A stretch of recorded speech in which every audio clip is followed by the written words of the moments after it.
Hey guys, it's Chris and Amber here, and today we're doing our episode of Mystic Manor. Dun, dun, dun.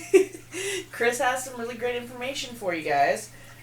Just ignore me, I'm a little wallflower today. This is Chris's episode. He did all of the research, he looked all of it up. I'll put my 2 cents in here and there. But, She's the creative brain of the group, so she'll have a lot of input, don't worry. so you think. So I know. Or maybe I'm faking it the whole time. Anyway, alright, so, Chris, why don't you go ahead and let everybody know what this episode's going to be about on Mystic Manor. Dun dun dun! So, the theme I'm kind of going for this month is talking about various, fall celebrations, October celebrations, religious celebrations that kind of happen within this month of October. Which all have a paranormal theme. So if there's a religion out there that hasn't been spoken of, we do apologize on that. Most of the ones that we're going to be doing are going to be ones that we know about personally, ones that we know have basically a paranormal, pagan, or other aspect to it to stay true to our paranormal talks with our Mystic Manor. Yeah. If there is something that you want us to try and touch on and give more information about, just comment below. Let us know some of the subjects you'd like to hear about, and we'll definitely try and work them into future videos. So, but this one today is about... Okay, so it's properly pronounced Samhain. A lot of people pronounce it or know it more as Samhain. It's frequently mispronounced. I was mispronouncing it for a long time. I eventually finally looked it up and realized how it's properly pronounced, and it is Samhain. It is Irish Gaelic descent. It's frequently used as a holiday and a celebration for, harvest. It goes hand in hand with, Halloween, All Saints Day, stuff like that. It involves a lot of things at once into one celebration. So... Like I said, with the harvest, frequently it will have aspects and rituals to promote harvest for the next year, promote helping the family make it through the winter, making sure animals survive, make sure they have enough crop to be able to survive the winter, that type of deal. It will also include celebrations and rituals for relatives and ancestors that have passed and they're wanting to honor. And there's various rituals they do for that. And so they'll decorate. There is Samhain bread that they make. It's basically customizable to what you want to focus on or how you want to celebrate it. As long as the general intent's there, it's customizable. But a lot of people will make the Samhain bread so that it goes towards the harvest. They'll set up an altar so that where they can put pictures of their ancestors or items from their ancestors or items that represent their ancestors. They'll do they'll do various candle rituals that kind of go hand in hand with a lot of different religions. They'll light candles for each ancestor they're wanting to honor and remember. And there's a ritual that goes with that as well.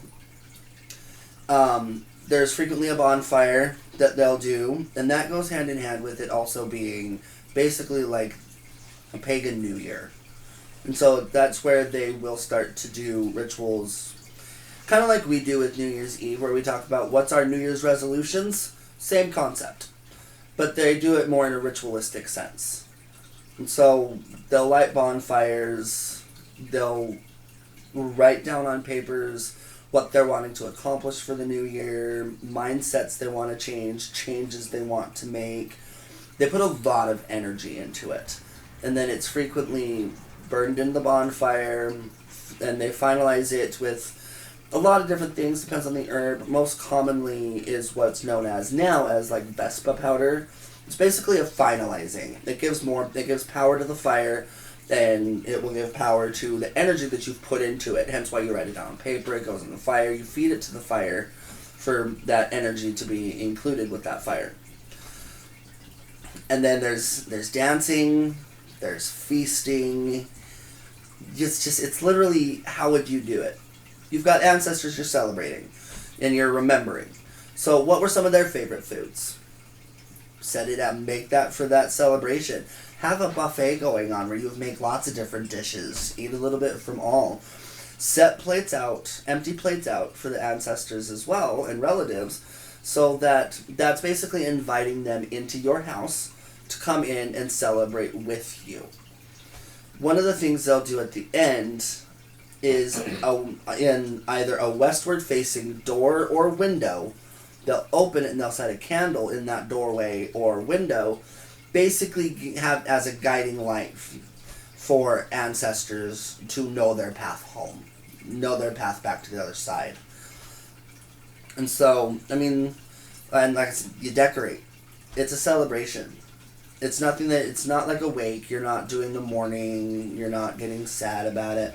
Celebrating life. Celebrating what's to come into the new year. And inviting those ancestors to come celebrate with you.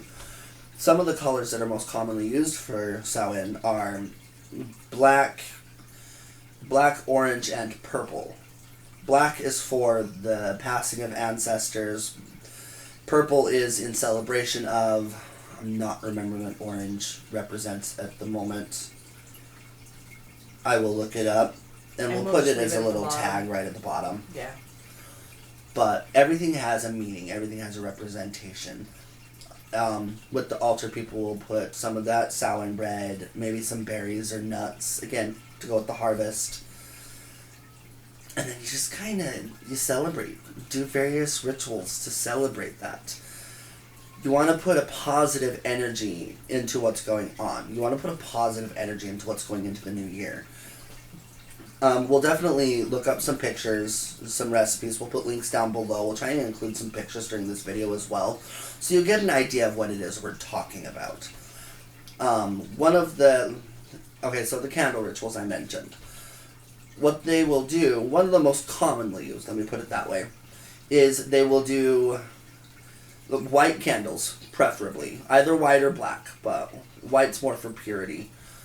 And so you set out a space where you can set these candles where you're not going to burn the table or carpet or whatever. You want to make sure that everything's safe. You don't want to burn down the house around you. But you'll have one candle in the middle.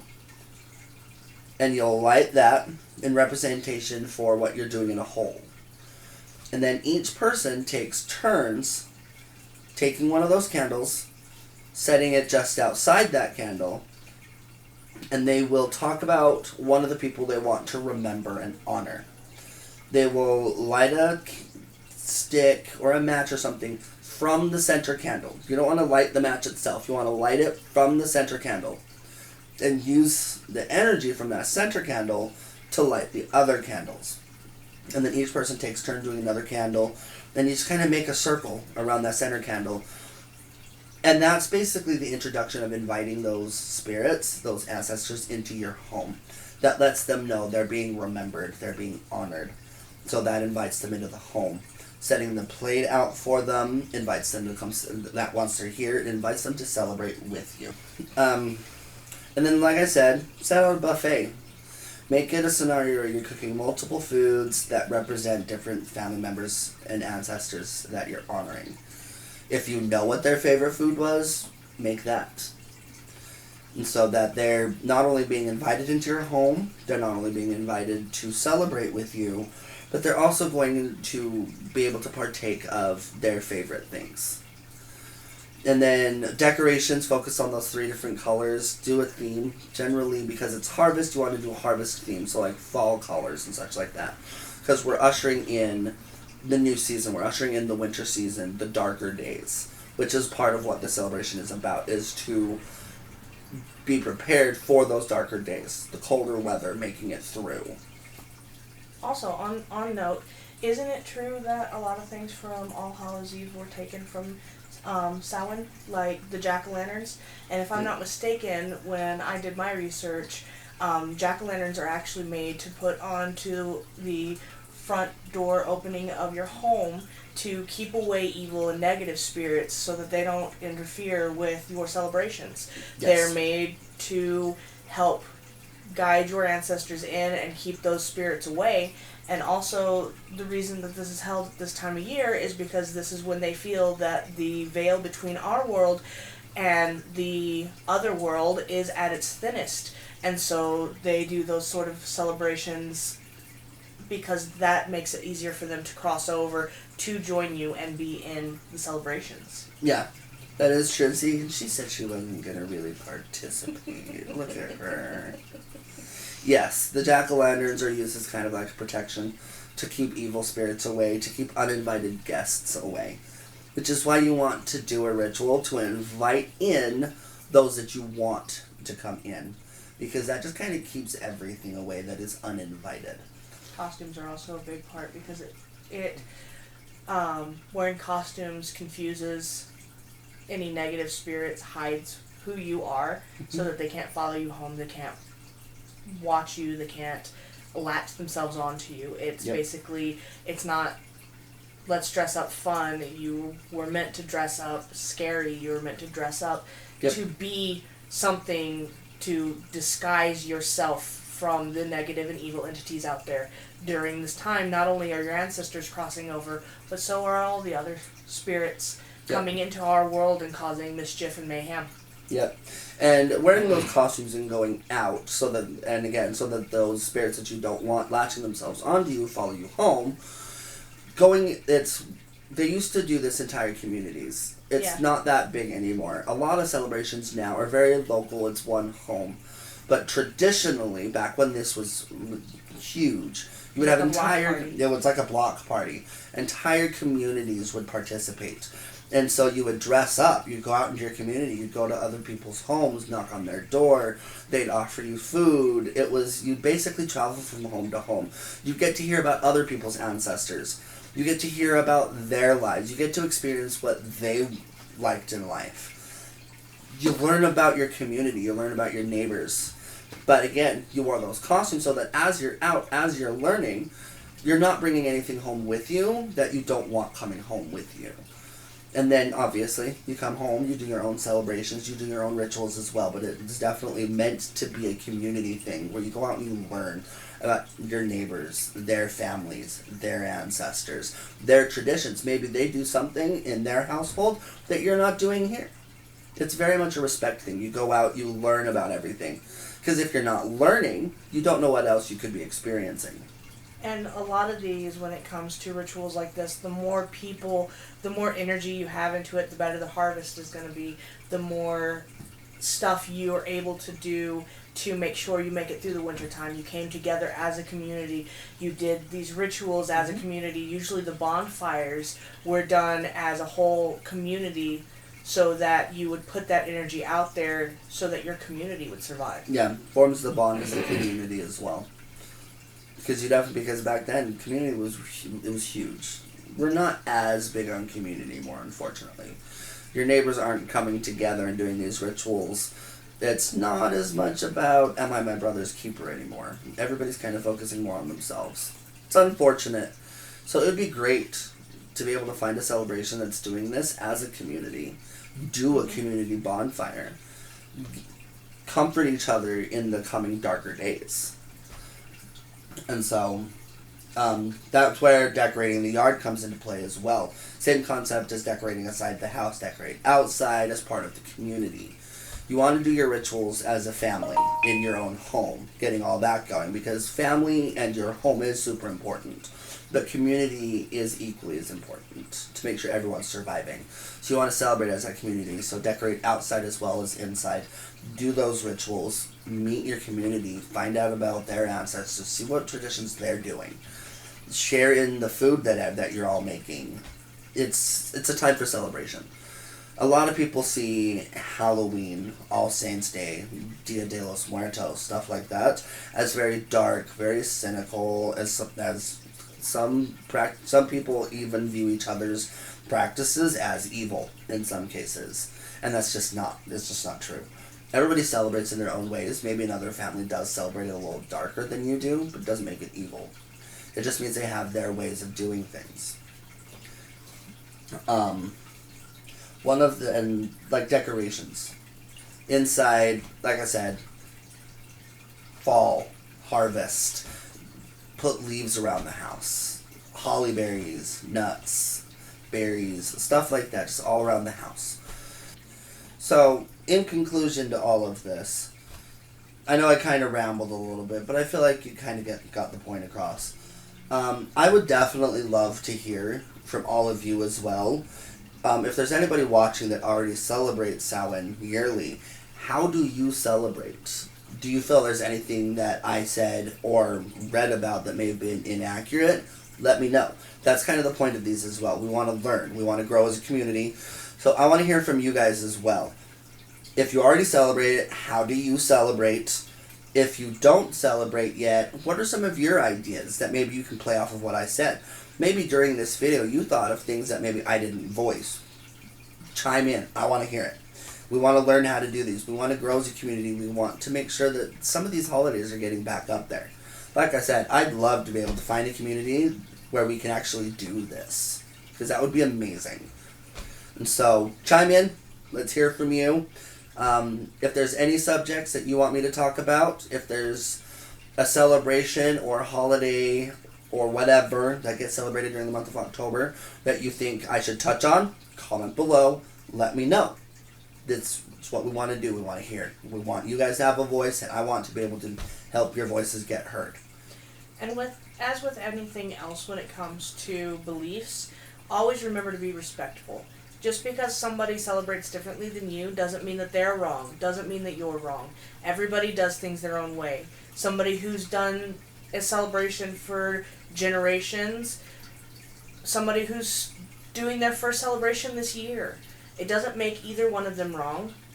It doesn't mean that their way of doing it is bad. Be respectful of each other. Communicate. Share ideas. Maybe somebody didn't realize that they've been doing something wrong. Or that completely just went against what I was just saying. Let me try that again.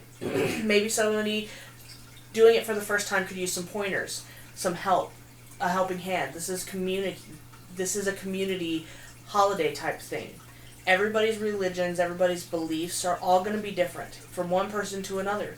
Me and Chris don't believe the same way. We're respectful of each other. That's how we work together. We do things differently. And even though we do things differently, neither one of us feel that the other person is in the wrong. Always be respectful of people. Even if you don't believe in this holiday, you don't believe in this religion, other people do. And it's only respectful to be able to let them practice and let them believe the way that they feel that that's how they're meant to be. Nothing is ever a fixed science when it comes to religion. 9 times out of 10, it's the thought that counts. That's part of the reason that everybody celebrates differently, is because the way you celebrate matches your energy, whereas the way you do it may not match somebody else's. Maybe these guys over here are going to have a different focus than you do. But I want to hear about all the various ways everybody's doing it. I want to see the variety. Yeah. I want to see, is there anything that you guys are doing that maybe I could incorporate into my celebrations? And maybe there's things that we do on our end that maybe you guys can incorporate into yours. It all depends on your energy. It all depends on your intent.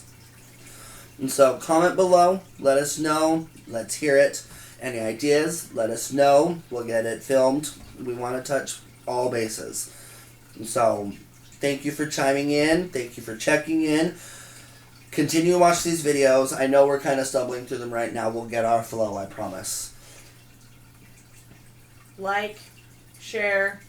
Even if you don't really watch the whole thing, share it, get it out there. We want to be able to reach as many ears as we can. Yeah. Get all of these people together again. We want all of this information. We want to share ideas. Like Chris was saying, maybe there's something somebody else is doing that resonates with you. Maybe something you do resonates with somebody else and they never knew it. And they never would unless you reach out and speak. Yeah. This is why we're a community. Yep. Even if it's not the person next door. Some of you could be thousands of miles away. It's still a community. Yep. Everybody is connected. Yep. And we want to share information. That is the biggest goal with our paranormal talks, our Mystic Manor that we're doing. We want to share this information. We want to get ideas from other people. We want to share all of this with everybody. So like, share, comment, leave messages, follow us, find us on Instagram and Twitter. Give us all the information that you can. Yep. And in reference to what she was saying, even if you're not watching this whole video, maybe this video didn't really resonate with you. Maybe you were kind of bored during this because it's a subject you aren't super interested in. That's fine. But you never know if there's someone you know that might be. And so share the video. Get this video out there, because even if it's not a subject for you, maybe it's a subject for somebody you know. Maybe this will help somebody that you know. Yeah. So, thank you for checking in. Check in for Mystic Manor next week as well, and we'll see you guys soon. Bye. Bye.